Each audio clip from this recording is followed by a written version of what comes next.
होंगे। आज का जो हमारा इलेक्ट्रोथेरेपी का जो फर्स्ट लेक्चर है उसमें आज हम करंट्स के बारे में डिस्कस करेंगे। सबसे पहले कि इलेक्ट्रोथेरेपी है क्या। इलेक्ट्रोथेरेपी एक ऐसी एप्लीकेशन है जिसमें हम इलेक्ट्रिकल एनर्जी जो होती है उसको यूज़ करते हैं एज अ ट्रीटमेंट। बेसिकली इसमें हमने करना क्या होता है कि हमारी जो इलेक्ट्रिकल एनर्जी के ज़रिए हम क्या करते हैं, ट्रीटमेंट प्रोवाइड करते हैं, मसल्स को रिलैक्सेशन वगैरह करते हैं।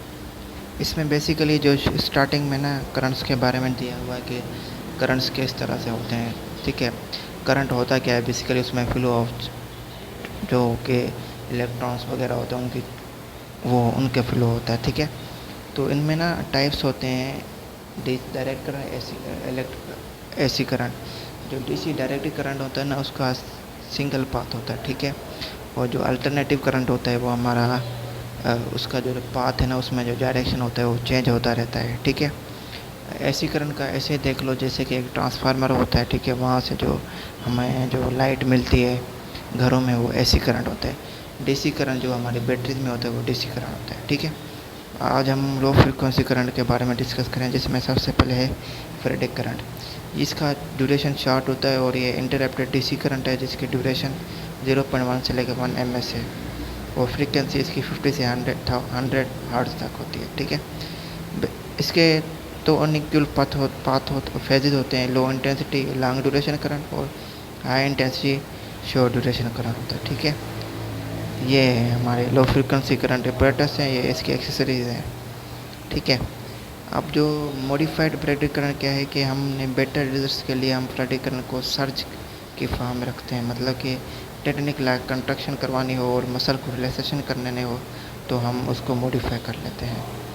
ठीक है, अच्छा, उसके बाद जैसे मैंने आपको बताया कि अल्टरनेटिव करंट होता है, डायरेक्ट करंट होता है, पल्स करंट होता है। ठीक है, पल्स करंट के बारे में आपको बताया कि जिसमें टेक्निक कंट्रक्शन हमने करवानी होती है। ठीक है, इंटरप्टेड डीसी करंट वो है जिसमें हमारा यूनिडायरेक्शनल करंट जो होता है वो इंटरप्टेड हो जाता है, जो कि हमें राइज करता है, सीरीज़ ऑफ पल्सेस को राइज करता है। ठीक है, वो पल्सेस जो होती हैं वो सीरीज़ में हमें पल्सेस देता है, उसको हम इंटरप्टेड डीसी करंट कहते हैं।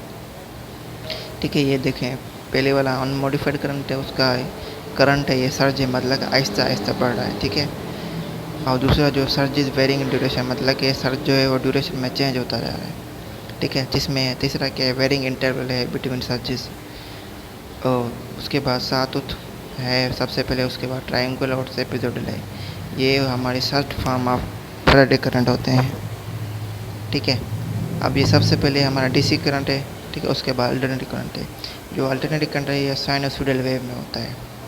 ठीक है, अब साइनोसॉइडल करंट जो होता है वो हमारा साइन वेव करंट होता है जिसमें हमारी फ्रीक्वेंसी 50 हर्ट्ज होती है, जिसमें 100 पल्सेस होते हैं। ठीक है, ठीक है, जिसका वोल्टेज 60 से 80 वोल्ट होता है, जो कि रिदमेटिकली मसल कॉन्ट्रैक्शन कराता है और पेन और एडिमा को कम करता है।